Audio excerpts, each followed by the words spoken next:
सतनाम सतनाम साहिब बंदगी सतनाम साहिब पाएंगे गुरु के नाम पे। बोले सतगुरु बंदी छोड़ कबीर साहिब की, बोले सतगुरु मदन पति साहिब की, बोले सतगुरु वैराग साहिब की साहिब बंदगी। पता है कि अब सत्य का प्रचार हो रहा है, धीरे धीरे लोग जुड़ रहे हैं सत्य से, क्योंकि कई कई युगों से हम लोग भटकते आ रहे हैं। इस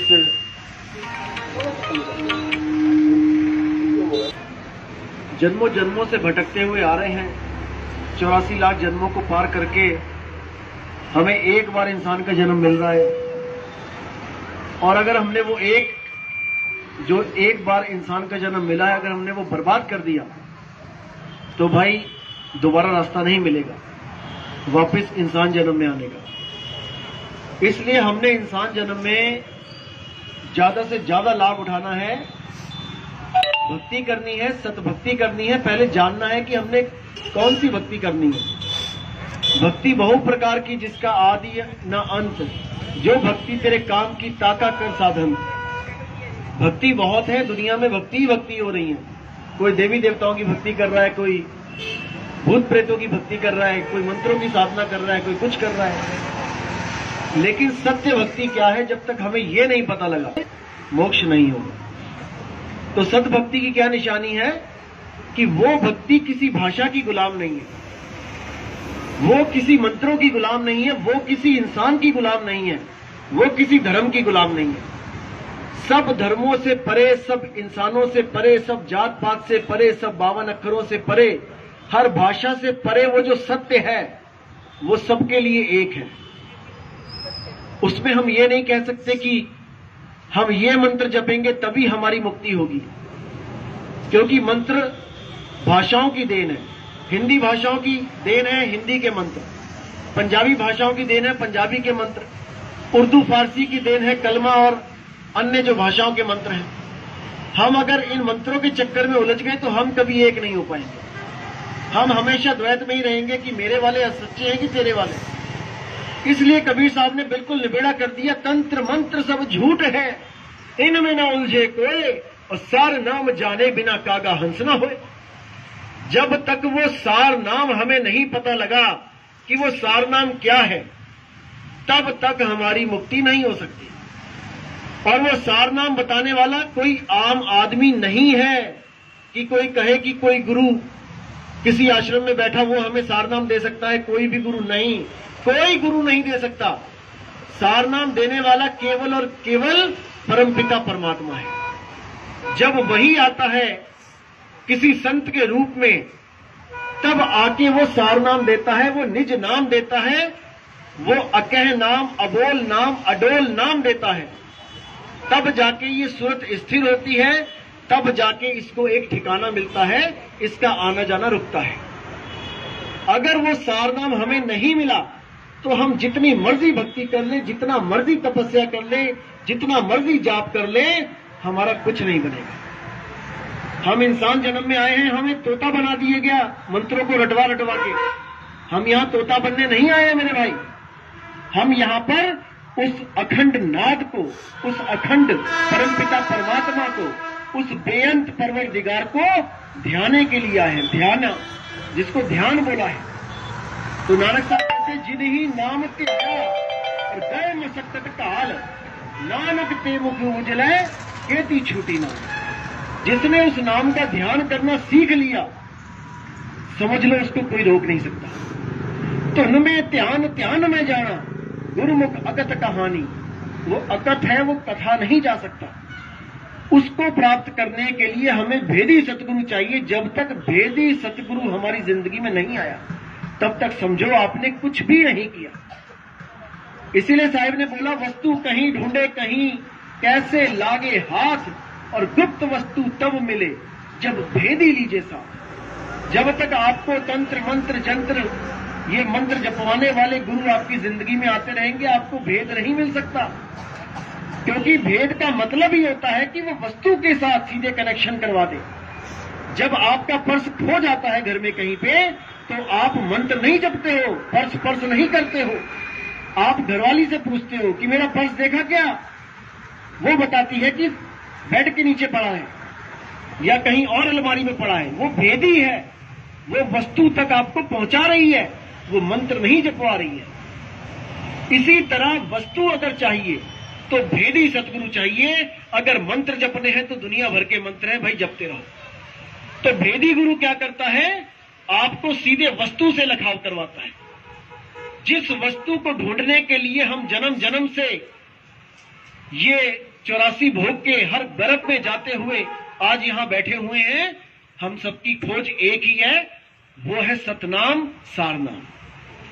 सतनाम और सारनाम दो नहीं है, वो एक ही है। चाहे उसे सत्य कह लो, चाहे उसे सार कह लो। इसी का निबेड़ा कबीर सागर में पहली ही लाइन में बोला गया कि सत्य नाम है सार, बूझो संत विवेक करी, उतरो भवजल पार। सतगुरु का उपदेश यही कि वो सतनाम ही सार है। अगर कोई ये कहे कि सतनाम और सारनाम अलग अलग है तो उसको अभी पता ही नहीं कि सतनाम है क्या चीज। जैसे जल, वाटर, पानी, नीर, तोए, ये कहने में 5 हैं लेकिन ये एक ही है। इसी तरह परमपिता परमात्मा कह लो, सार नाम कह लो, सतनाम कह लो, अखंड नाम कह लो, पार ब्रह्म कह लो, पूर्ण ब्रह्म कह लो, वो एक ही वस्तु है और उसी वस्तु को ढूंढना हमारा लक्ष्य है। अगर हमने इस लक्ष्य को नहीं प्राप्त किया तो मेरे भाई 84 सामने है। ऐसी ऐसी जूनों में जाना पड़ेगा कि लहरा बदाना। उसी 84 को काटने के लिए हम गुरु धारण करते हैं, क्योंकि बंदी छोड़ ने क्या बोला है, जिसने एक बार गुरु को धारण कर लिया और वो मर्यादा में टिक गया, उसकी 84 काट दी जाती है। 100% 84 काट दी जाती है, क्योंकि वो संस्कार ही इतने दिव्य दे दिए जाते हैं उस जीव को कि वो 84 में जा ही नहीं सकता। जैसे आप इंजीनियर, डॉक्टर हो जाओ, बहुत बड़े इंसान हो जाओ, बहुत पढ़े लिखे, कोई ओहदा मिल गया तो आप छोटी मोटी जगह पे जाओगे भी नहीं। जहां पे कोई भिखारी बैठ के खाना खा रहा है आप वहां नहीं जा पाओगे, क्योंकि आपके अंदर इतनी क्षमता हो जाएगी, इतना आपका संस्कार बढ़ जाएगा कि आप हमेशा खाना खाने होटल की तरफ दौड़ोगे। तो ये संस्कारों का खेल होता है मेरे भाई। तो गुरु क्या करता है, संस्कार जगाता है आपकी। जब आपके संस्कार जग गए फिर 84 कट गई। इसीलिए बोला है कि धनी निर्धन हो सके पर रहे संत का संत। वो धनी भी होएगा, निर्धन भी होएगा, लेकिन वो संत का संत रहेगा। अगर एक बार भी उसने भक्ति स्टार्ट कर दी, भक्ति बीज पलटे नहीं, जुग जाए अनंत, अनंत युग बीत जाएंगे, आपको इंसान जन्म ही दिया जाएगा। अगर आपने भक्ति स्टार्ट कर दी तो अगर सत भक्ति में आप आ गए तो समझ लो आपकी 84 खत्म। अब आपने केवल भक्ति करनी है, इंसान जन्म मिलेगा। इतना बड़ा सुख है सत भक्ति में। लेकिन कोई कहे कि देवी देवताओं के नाम जप के आपकी 84 कट जाएगी तो नहीं, तो वो तो खुद 84 में आ रहे हैं। उनके अवतार देखोगे, सुअर का भी अवतार है, मछली का भी अवतार है, कछुए का भी अवतार है, वो तो खुद 84 में जा रहे हैं। उनके नाम जाप करके आप कैसे 84 कटेगी? नहीं कटेगी। 84 काटने के लिए कर्ता पुरुष, सत करतार, सत नाम, उस बंदी छोड़ का नाम लेना पड़ेगा भाई, तब बात बनेगी। अन्यथा कुछ नहीं होने वाला, कुछ भी नहीं होने वाला। तो अब समय आ रहा है धीरे धीरे कि वो सत्य का प्रचार हो, वो डंका बजे बंदी छोड़ का।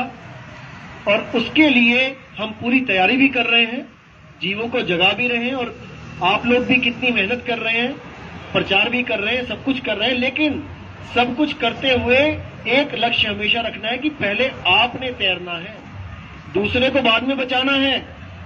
दूसरे को बचाने के चक्कर में ये ना हो कि आप तैरना छोड़ दो, सीखना छोड़ दो और बचाने में ही रह जाओ, तो डूब जाओगे। आप तरे औरों को तारे, तब बात बनेगी। तो गुरु ने जो नाम दिया है, सबसे पहले वो आपने सिमरन खुद करना है। जब आपको उसका अनुभव हो जाएगा उसके बाद आप जगाओ, फिर जोत से जोत जितनी मर्जी जगाओ, लेकिन अपने लिए समय जरूर निकालो। प्रचार में कोई मैं ये नहीं कह रहा ना करो, अच्छी बात है, करो, जीवों को जगाओ, लेकिन पहले खुद भी तो जागो। तो यही हमें कमी रह जाती है कि हम दूसरों को जगाने में लग जाते हैं लेकिन खुद नहीं जागते। यही कमी है। तो सबसे पहले अपना कल्याण करो, फिर सारे समाज का कल्याण करो, सारे देश का कल्याण करो, पूरी सृष्टि का कल्याण करो। ये आप ही कर सकते हो और कोई नहीं कर सकता। एक जीव ही जीव का सहारा है। आत्मानो आत्मेदि प्रतीत साफ बोल दिया है। तो आप सब कुछ करो लेकिन अपनी भक्ति भी जरूर करो और सत भक्ति करो, पूरे दृढ़ विश्वास के साथ करो। क्योंकि ये अधूरे गुरुओं के जो शिष्य हैं, ये देखो आपको पूरा भ्रमित करने की कोशिश करेंगे। क्योंकि ज्ञान तो इन्होंने भी समझ लिया है, ऐसी बात नहीं कि नहीं समझ पाए हैं। लेकिन लोक लाज बहुत बड़ी दीवार होती है सत्य को अपनाने में। अगर किसी ने लोक लाज कर ली तो मेरे भाई वो सत्य को प्राप्त नहीं कर सकता। इसीलिए बोला गया है, आना कबीर पंथ में खाला का घर नहीं, आते हैं यहां सूरमा जिसको लोक लाज का डर नहीं। जो लोक लाज से परे हो जाता है वही सत्य को जानेगा, वही परमात्मा को प्राप्त कर पाएगा। इसलिए बिल्कुल लोक लाज में नहीं रहना है कि कोई कहे कि यार इसने 10 गुरु बना लिए, अब तक ये 11वां ढूंढ रहा है। कोई बात नहीं, आपका बच्चा 12वीं पढ़ता है तो 11 गुरु वो भी ढूंढ चुका है। 12वां गुरु उसको भी अलग मिलेगा, आगे कॉलेज में जाएगा उसको भी अलग मिलेगा। तो उसकी कोई उसमें नुकसान नहीं है, उसका फायदा हो रहा है, वो आगे से आगे बढ़ रहा है और वो गुरु की पहचान करके सतगुरु की तरफ जा रहा है। सतगुरु कौन है? जो सतनाम बताता है, उसके बिना सब अधूरे गुरु हैं। सतगुरु सोई सतनाम बतावे और बाकी गुरु कोई काम ना आवे। वो सतनाम बताने वाला ही गुरु सतगुरु है। बस आपने उसकी परख करनी है कि वो सतनाम कह किसको रहा है, कि किसी मंत्र को सतनाम कह रहा है या किसी श्वासों के जाप को सतनाम कह रहा है या शरीर के अंदर जो अनहद नाद चल रही है उसको सतनाम कह रहा है, किसको कह रहा है। अगर इन तीनों को कह रहा है उसको त्याग देना चाहिए। साहब कहते हैं जाप मरे जपा मरे अनहद भी मर जाए, तो वो मर गया, वो सतनाम नहीं है। जाप मरे जपा मरे अनहद भी मर जाए, सुरत समाये शब्द में और वाको काल न खाए। जब वो सुरत उस अखंड नाद में अखंड शब्द को जब वो अनुभव करेगी, वो उसमें सदा सदा के लिए रम जाएगी। उसके बाद ना कहीं आना ना कहीं जाना और रूप में रूप समाना, यही मुक्ति है। इसके अलावा कोई मुक्ति नहीं है। अगर कोई कहे कि सतलोक चला जाऊंगा, वहां पे खाना भी है पीना भी है, वहां पे और भी काम करने हैं, तो कर्म के अधीन यहां हो, कर्म के अधीन वहां हो, क्या फर्क रहा फिर? भाई परमात्मा अकर्ता है, आत्मा भी अकर्ता है, लेकिन वो अपने आप को जान नहीं रही है, इसलिए वो कर्ता बन बैठी है। और जब तक वो करता है जब तक वो बंधन में है। जब तक वो कर्ता समझती है खुद को तो वो भोगता भी है, क्योंकि जो करोगे सो भोगना भी पड़ेगा। इसलिए आपने क्या करना है? अकर्ता की अवस्था को प्राप्त करना है कि आत्मा कुछ नहीं करती है। जो कुछ भी इस दुनिया में होता है 3 गुणों के प्रभाव से होता है, त्रिगुणी माया के प्रभाव से होता है। गीता में आप पढ़ेंगे, जब मैं समझाऊंगा गीता में, जब खोलूंगा सत्संग में, आपको एक चीज क्लियर मिलेगी, एक चीज कि हे अर्जुन, ये आत्मदेव कुछ भी नहीं करता है, ये कुछ भी नहीं करता है, केवल त्रिगुणी माया ये सारी दुनिया के काम करती है। इसको केवल भ्रमित किया गया है कि ये तूने किया है, कुछ नहीं किया।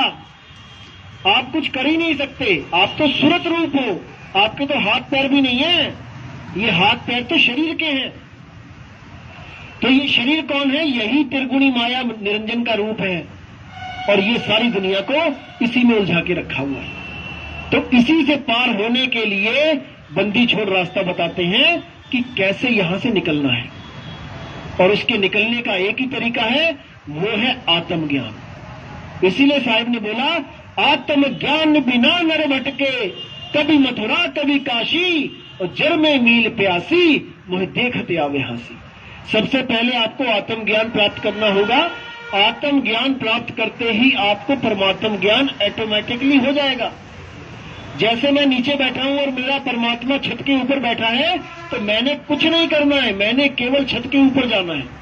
जैसे ही मैं छत के ऊपर गया, अब मुझे कुछ नहीं चाहिए, वो मुझे ऑटोमेटिकली मिल जाएगा, बस मैं ऊपर नहीं जा पा रहा हूं, यही मेरी भूल है।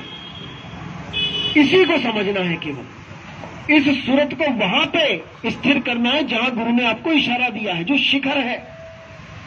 जब आप उस शिखर पर पहुंच जाते हो तब आपको वहां स्वयं बंदी छोड़ मिलते हैं शब्द रूप में।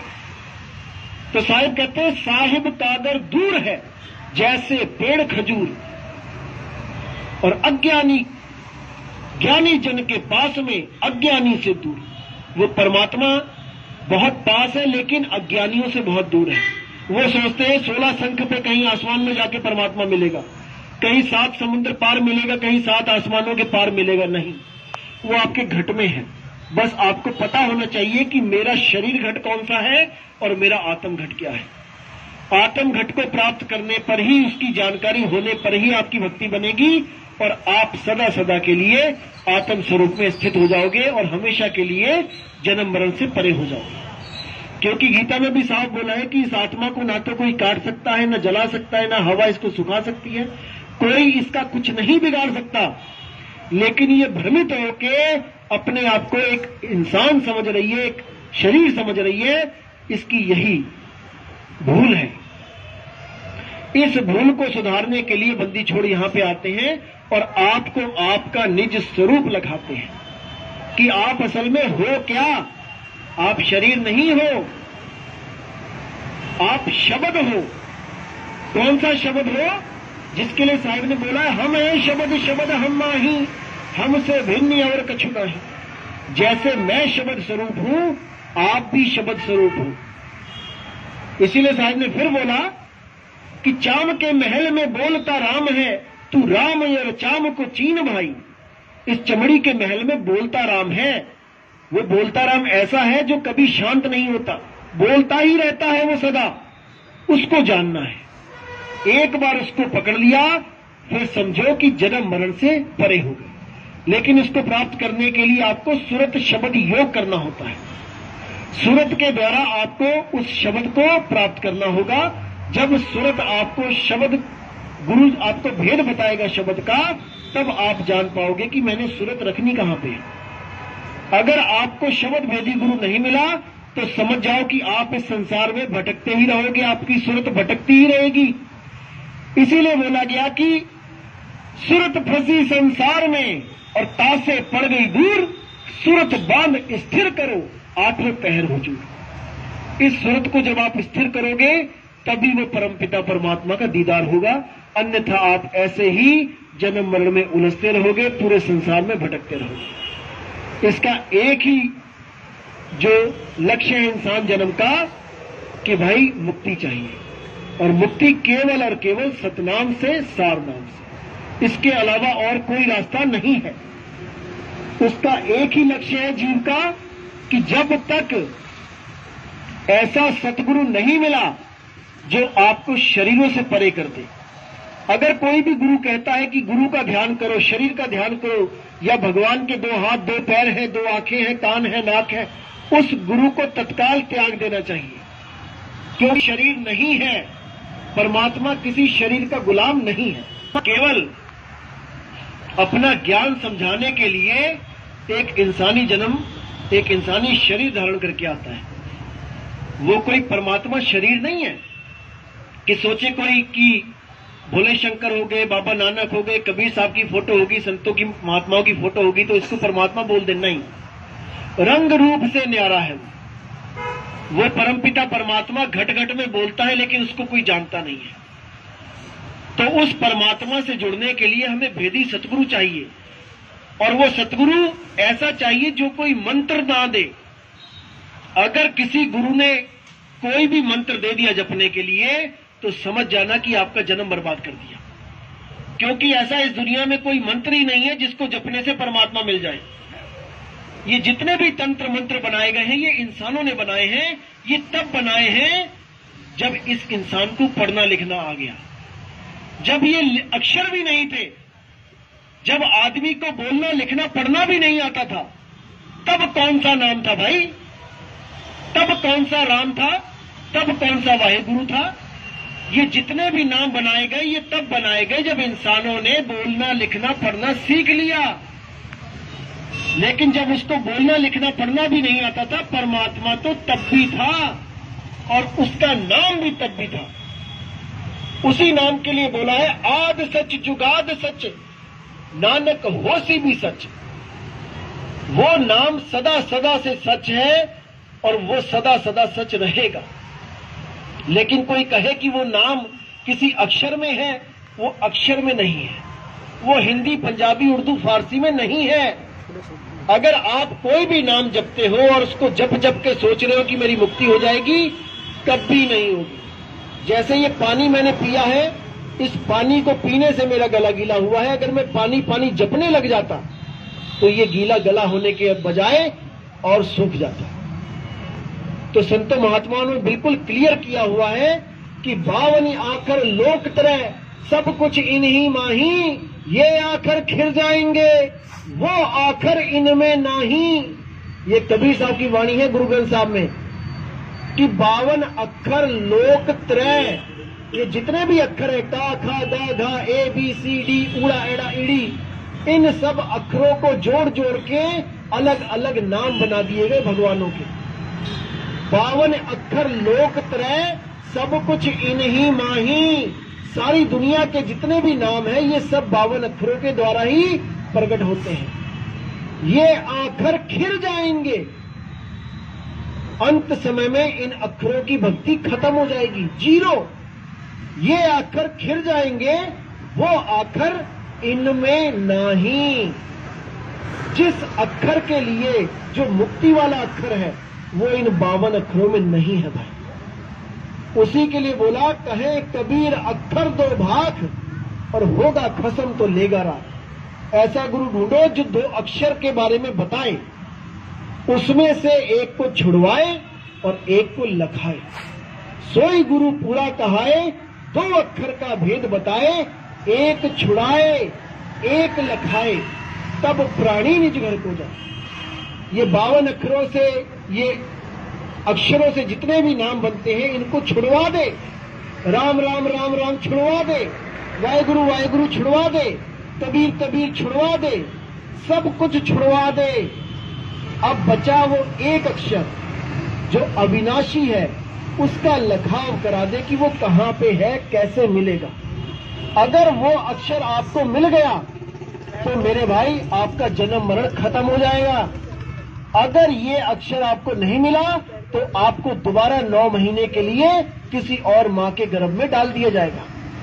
फिर आपको ये जो अभी आपकी मां और ये जो बाप है, ये परिवार, ये सब छूट जाएगा और आपको एक नया परिवार दे दिया जाएगा। अब वहां पे किसी को मां बोलो, किसी को पिताजी बोलो, किसी को भाई बोलो, बहन बोलो। ये वाला परिवार छूट गया, नया परिवार आ गया, फिर वो छूट जाएगा, अगला आ जाएगा। और जो 84 में जाना पड़ेगा वो अलग। शेर चीतों के बीच में जो जंगल में भेड़ बकरियां बन के पैदा होना पड़ेगा, मरना पड़ेगा, वो अलग। तो इस महादुख से बचने के लिए केवल एक ही रास्ता है, वो है अक्षर का।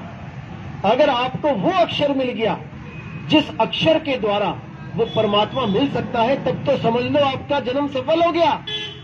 और अगर आपने भगवानों के नाम जपने शुरू कर दिए और वही जपते जपते सोचने लगे कि एक दिन रब मिल जाएगा, नहीं मिलेगा। नानक साहब ने कहा राम राम करता जग फिरे, राम न पाया जाए।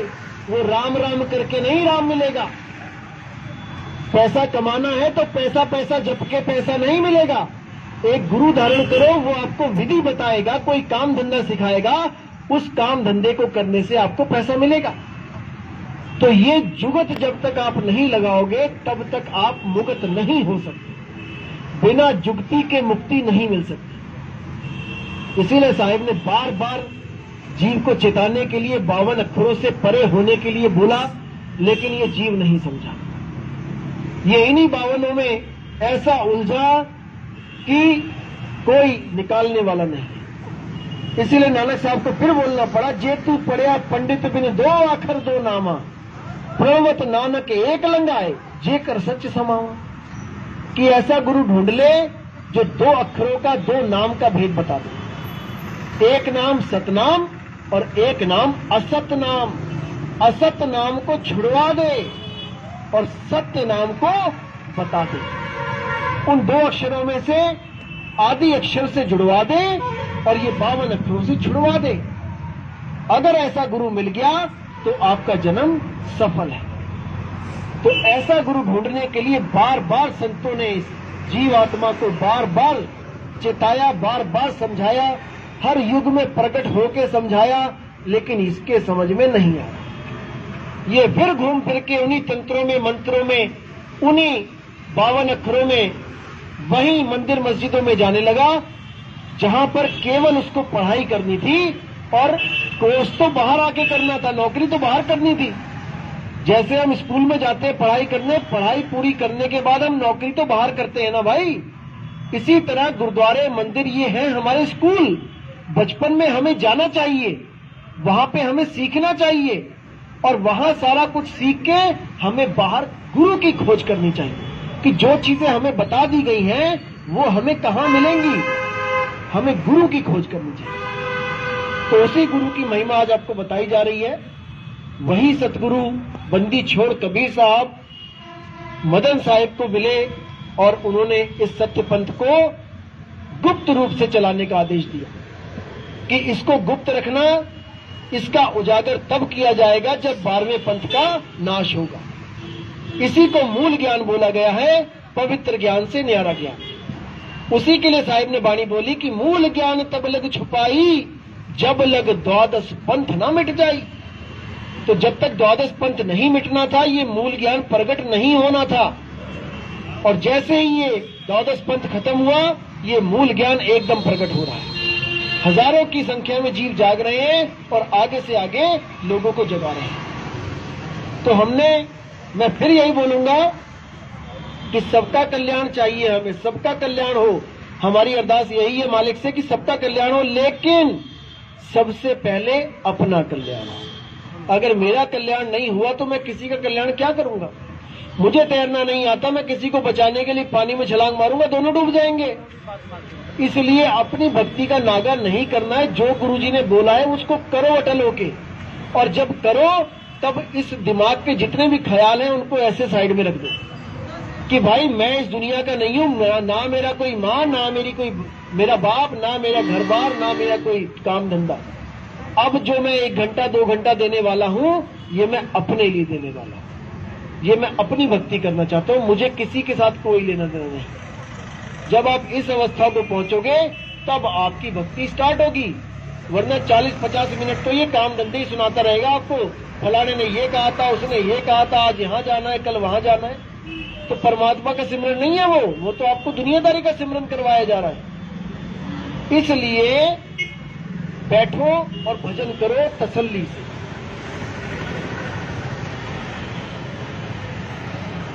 मैं फिर यही कहूंगा कि बहुत भाग्य है, देखो जो बंदी छोड़कर ये ज्ञान प्रकट हो गया है और सब जीव इसका लाभ उठा रहे हैं।